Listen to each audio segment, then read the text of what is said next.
Issuf Sanon now. Yes. He's obviously very young. At what point did you kind of start He's losing young. away him? Well, there were some players that we liked that were picked ahead of him, and we have 10 players under contract already, and the first round pick, so it's 11, and there's a couple of other guys we want to get on our roster. So we want to get a very young, developing player, and he plays in Ljubljana in Slovenia, and he's from the Ukraine.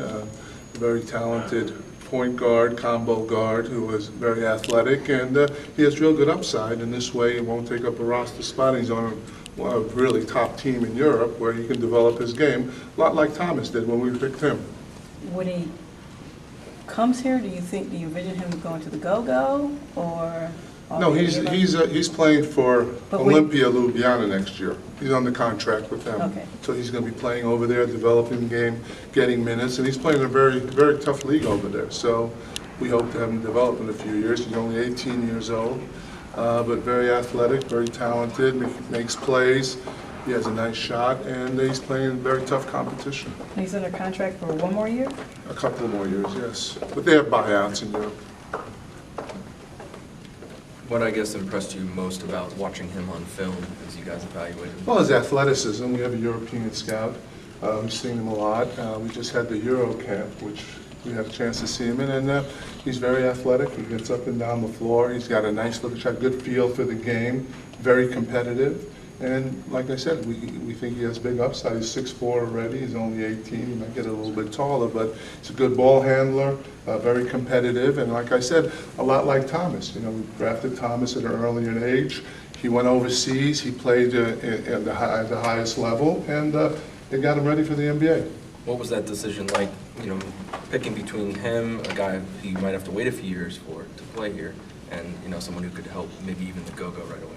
Well, it was a pretty easy decision because we wanted to preserve a roster spot.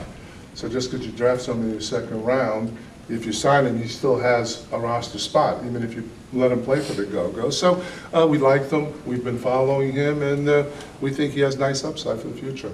There was talk about the idea of you guys needing more athletic bigs, younger front court guys. Obviously, Troy Brown's a swingman. This other kid won't be here.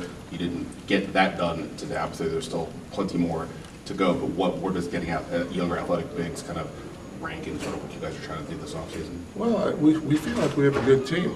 We have 2 All-Stars on this team and a very effective small forward, along with some other very good veterans. So we think we have a deep team, and we think we helped ourselves today. We still have free agency coming up, but you also have to preserve roster spots. You only have a certain amount of spots on your ball club, and you can't have too many developing players. You have to have some players that have already done some things in the NBA. With a G League team now, do you start signing free agents for that G League team or simply for your Summer League team? Well, it's for your Summer League right now, but those Summer League players can transfer over to the G League team. So it's not a priority to start filling that roster? Well, we're going to start filling it in the summer, but first we're going to Summer League, and we'll see which players we like, and the players that we like we'll bring along to the G League.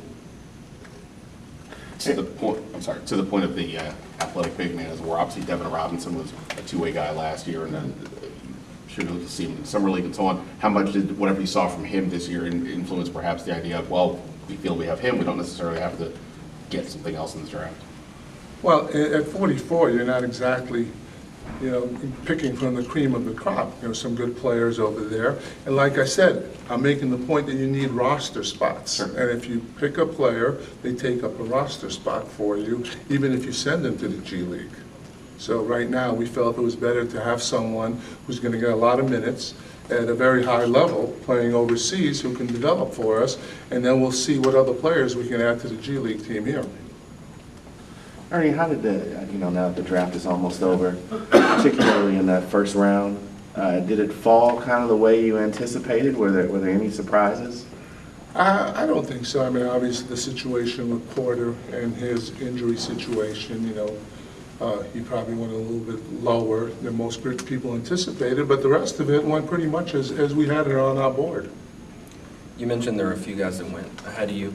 You guys were interested. Was there any thought of trading up, or was that just kind of not a I concern? always have those kind of conversations, and nothing came up that was available to us to do that. All right. All right? Thanks, guys. All